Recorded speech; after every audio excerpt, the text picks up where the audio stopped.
राधे राधे सभी को। बेटा क्लास 8 का जो चैप्टर है हमारा pressure, cyclones, wind storms, thunder storms, इसके बारे में हम पढ़ रहे थे। आगे हमने चैप्टर तो रीड कर लिया था, बुक वर्क भी हमने कंप्लीट कर लिया था। इसके आगे हम शॉर्ट आंसर क्वेश्चंस कंप्लीट कर रहे हैं। तो कल 2 क्वेश्चंस करवा दिए थे, आज क्वेश्चन नंबर 3 और 4। इसको आपने साथ के साथ अपनी फेयर नोटबुक में भी करना है, जो मैं आपको होमवर्क भेज रही हूँ। इसमें आपकी फेयर नोटबुक में भी आप करते रहना। जब आप छुट्टियों के बाद आएंगे 1 जुलाई से जब आपकी क्लासेस लगेंगी तो आपकी नोटबुक भी चेक होगी। तो बेटा देखिए क्वेश्चन नंबर 3 में क्या कह रहा है, why is warm water essential for cyclones. जो चक्रवात होते हैं उनके लिए जो गर्म, जैसे महासागर का गर्म पानी जो होता है वो किस लिए ज़रूरी होता है, यानी उसका पानी हीटअप होना शुरू हो जाता है, वो किस लिए ज़रूरी होता है। तो आंसर है बेटा warm ocean water gives heat and moisture to the air.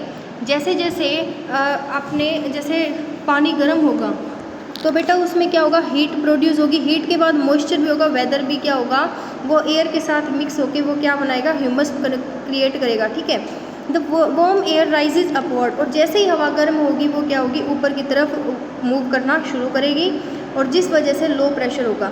क्या कह रहा है कि पहले पानी जैसे गर्म होगा तो गर्म पानी से क्या होगी, हीट प्रोड्यूस होगी और हवा में मॉइस्चर होगा। वही जो गर्मी वाली हवा है, मॉइस्चर वाली हवा है, वो ऊपर की ओर उठेगी, जिस वजह से प्रेशर लो हो जाएगा। और जितना ज़्यादा मतलब जितनी तेज़ी से वो हवा बहेगी, मोर air rushes in and strong wind starts forming, और उतनी ही जल्दी क्या होगी, वो जितनी तेज़ी से वो हवा चलेगी उतने ही जल्दी से क्या होगा, वो साइक्लोन की तरफ मूव करेगा, और साइक्लोन क्या बनेगा बेटा, स्ट्रोंगर बनेगा। यानी ये जो वार्म ओशन वाटर है ये क्या करता है, जो साइक्लोन्स है उसको स्ट्रोंगर बनाने में ही हेल्प करता है। बेटा ये समझ में आया होगा, इसके 3 स्टेप्स थे।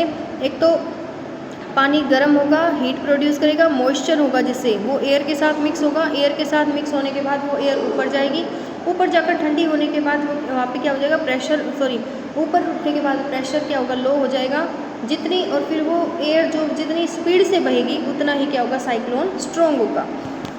क्वेश्चन नंबर 4 में क्या कह रहा है, describe the conditions required for cyclone formation. चक्रवात बनने के लिए कौन कौन सी ऐसी कंडीशंस होती हैं, क्या क्या उसमें क्वालिटीज़ होनी चाहिए। तो first conditions for cyclone formation are as follows. तो फर्स्ट कंडीशन क्या होगी बेटा, ocean water is warm.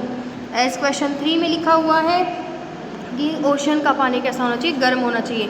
Air is moist and water warm, जो हवा है वो भी नमी वाली होनी चाहिए, उसमें भी क्या होना चाहिए, नमी और गर्म थोड़ा वो भी गर्म होनी चाहिए।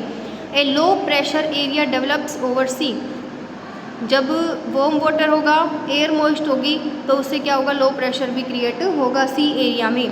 और सी एरिया में वही है कि बेटा जब लो प्रेशर होगा तो स्ट्रॉन्ग विंड्स जो होगी वो क्या करेंगी, मूव करना शुरू करेंगे, और इसी वजह से क्या होगा कि साइक्लोन फॉर्मेशन होगा और बारिश होगी। तो बेटा ये दोनों क्वेश्चन ना आपस में एक दूसरे से मिलते जुलते ही हैं, बस इसमें कंडीशन बतानी है और ऊपर वाले में ये बताना है कि वार्म वाटर जो है वो ज़रूरी क्यों होता है। आई होप आपको ये समझ में आए होंगे। इन क्वेश्चन आंसर्स को आप अपनी फेयर नोटबुक में भी करते रहना बेटा, ज़्यादा नहीं करवा रही हूँ, 2-2 क्वेश्चन करवा रही हूँ, इनको भी आप अपनी नोटबुक में लिख लेना और साथ के साथ समझते रहना। Radhe Radhe, thank you, have a nice day.